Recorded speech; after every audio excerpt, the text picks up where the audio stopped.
Syedorolun, malam takbiran di Masjid Haji Keciklemik dilaksanakan dengan mengundang Zawiyah Nurun Nabi, yakni majelis zikir dan salawat tarik Naksabandiah pada hari Sabtu 9 Juli 2022 malam. Allahu Akbar walillah.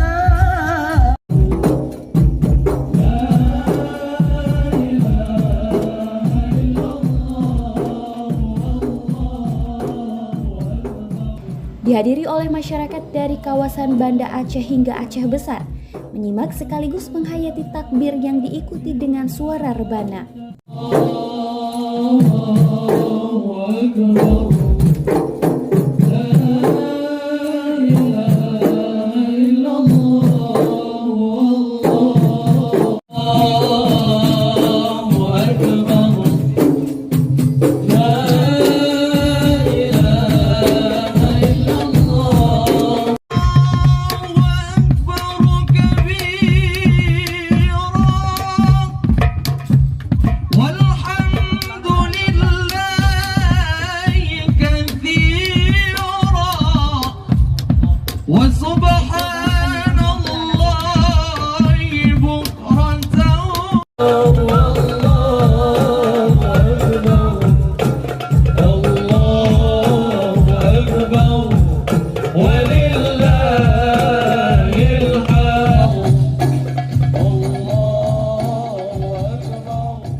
Takbiran langsung dipimpin oleh Tengku Haji Jamhuri Ramli, yakni pimpinan Majelis Zikir Zawiyah Nurun Nabi, didampingi Qori Internasional Ustadz Takdir Feriza Hasan dan Zawir Gifari, yakni cucu dari almarhum Haji Harun Keciklemik.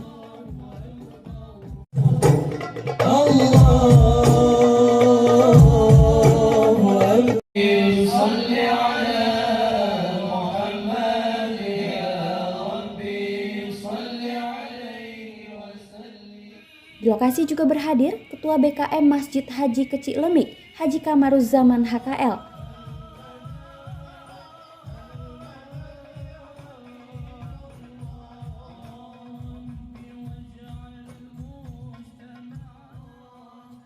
Acara berlangsung khidmat. Acara ditutup dengan berdoa dan selesai sekitar jam 22.30 waktu Indonesia bagian Barat.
Dari Banda Aceh, Syamsul Azman, Serambi On TV.